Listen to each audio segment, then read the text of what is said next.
Hello, welcome to The Revealing. I am your host, Pavarotti, bringing you information on the Idaho 4 case. Now, once again, as a disclaimer, this channel is for entertainment purposes. These are my opinions.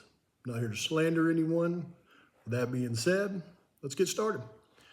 Today, I want to react to a video from a creator that I enjoy watching.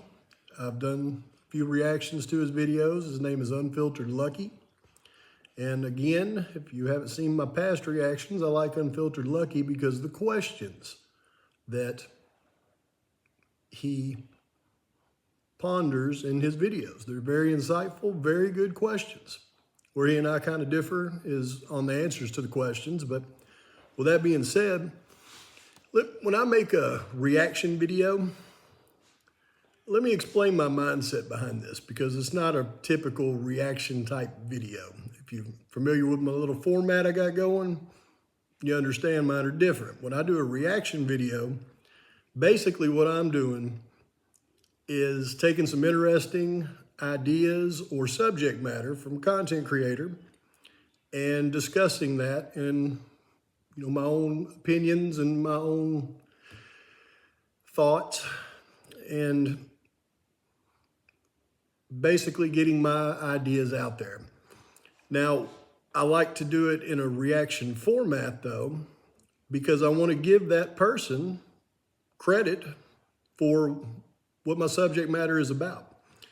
And I feel that setting it up in a reaction type video is a way to show that kind of respect versus just taking the subject matter and passing it on as my own ideas.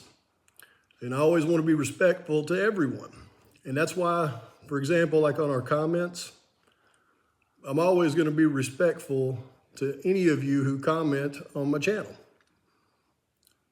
And it doesn't matter what you say, whether it's complimentary, whether it's a differing of opinion. You can call me a ugly, stupid redneck. It doesn't matter. It's not going to offend me. In fact, I enjoy actually reading those because, I don't know, I just think it's funny. So, and I love all of your opinions. Now, if another, say, content creator was to come on my channel and give their critiques or opinions about me or my channel, and they were flattering, well, that would be great. I would respond in a flattering way. Now, if they came on my channel and their comments or opinions about me or my subject matter or anything, for example, are not flattering, in fact, if they're insulting or even just not flattering, I'm probably going to respond to them, and I'll probably respond in a very unflattering way because that's just what I do. I don't like to start fights, but if somebody starts a fight with me, we're going to fight. With that being said, I'm very fast to forgive. If they want to forgive and apologize, I'll forgive and apologize as well. But with that being said, that's taking everything a little bit off the page here. In this particular episode, Unfiltered Lucky is going to be discussing a very familiar subject, and that is the possible informants on this Idaho 4 case. So we're going to listen to a portion of his video where he does the questioning, which I've expressed. I feel he does a very good job at coming up with the questions. And then we'll talk about the answers to those questions once he's done. So with that being said, let's hear what he has to say. Enforcement already stated that they have an informant. Steve Gonzalez allegedly found this informant, and law enforcement stepped in and told Steve Gonzalez to stay away. So how crucial is this informant to the Idaho 4 case?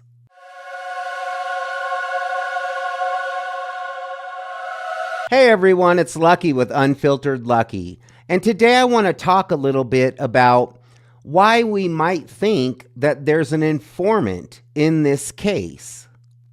Now, a lot of us have believed from the very beginning that law enforcement had an informant that led them to Bryan Kohberger. In these leaked messages that were just released between Steve Gonsalves and a content creator, Steve Gonsalves mentions this informant. He claims that law enforcement was on to Bryan Kohberger because of this informant. Now, I can't confirm the source of these messages, so I'm going to say that they're not confirmed, but it's definitely something to think about. Many of us have felt that there was an informant in this case, or even possibly a co-defendant. And then Steve Gonsalves mentions an informant in his messages. So that's quite the coincidence.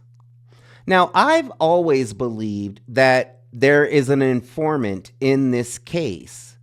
And one of the reasons that I've always believed that is because I feel like law enforcement had an indication the very first day that these crimes occurred. Okay, once again, very good questions. Now, instead of me going through a long dissertation of my answers to those questions, what I would like to do, and for those of you that follow my channel, you've probably already seen my video I did about a week ago. It's called How Did They Get to Kohberger? And those of you that have seen it, you already know my opinions on this subject matter. For those of you that haven't seen it though, I suggest you go back and watch that video. And then after that, you probably want to watch every video in my series because they're interesting to watch, I've been told. I'll put a link to that video in the description of this one. And I also want to let you know that I'm about to release another video.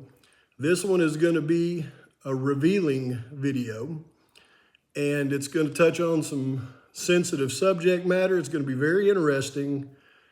And for a lot of you out there that follow this case, I'm going to give you some bad news. My next video could quite possibly wrap up this entire thing. And when I say the entire thing, I mean all of it.